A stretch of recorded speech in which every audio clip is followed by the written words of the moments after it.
Chapter 1, we learned about an interesting concept regarding first followers and soulmates. The first follower is essential to the startup business. In a way, it validates your product and your business. Once you have your first follower, subsequent followers are soon to come. I also found it interesting that the first follower typically becomes the co-founder or the soulmate. For a successful startup, founders need to complement each other. This means that they need to have both similarities and differences.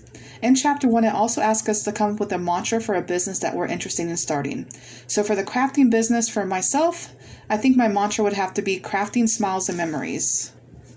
In Chapter 2, it discusses the art of the launch. For me in the crafting business, I keep telling myself that I'll do it once my items are perfect. But what it tells us in Chapter 2 is don't wait for perfection. Good enough is good enough. And if you aren't embarrassed by the first version of your product, then you've launched too late. I've often found that these items that I make for family and friends, I can see the imperfections, but they think they're great.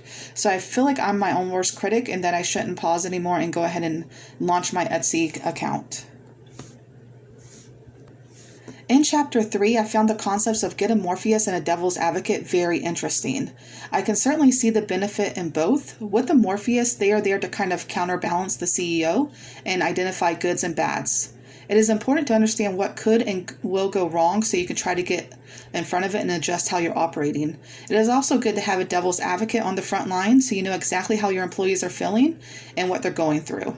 After all, a happy employee will be your biggest advocate to success. A concept that I can relate to in Chapter 4 is sweat the big stuff, not the small stuff. A lot of new entrepreneurs can get caught up in the nitty-gritty of business cards and furniture and office supplies. At the end of the day, these things don't matter. The only thing you need to do the job is the tools to develop, sell, and enhance your product. Everything else comes with time.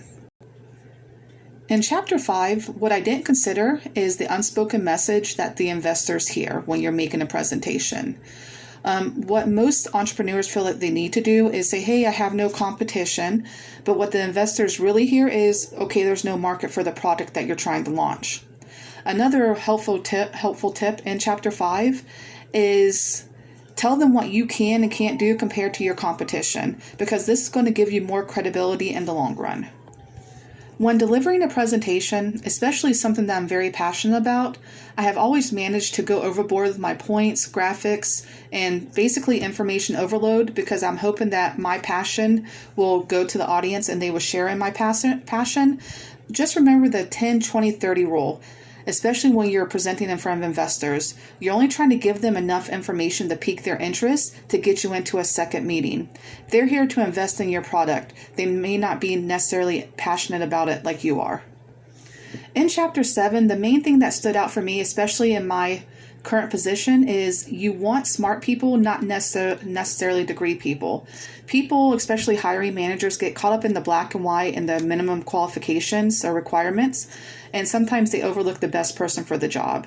So make sure you plug in the best person in your company and you'll be successful. Finally, in Chapter 8, it discusses the art of evangelizing. Basically, it focuses on allowing your customer base to do the work for you, for promoting your business and bringing in new clientele. They're your biggest advocate. Also, it tells you about email etiquette. The best day to send emails is on a Tuesday morning. That's before all the hustle and bustle comes in for the rest of the week and after they finish up what came in over the weekend. Have a great day.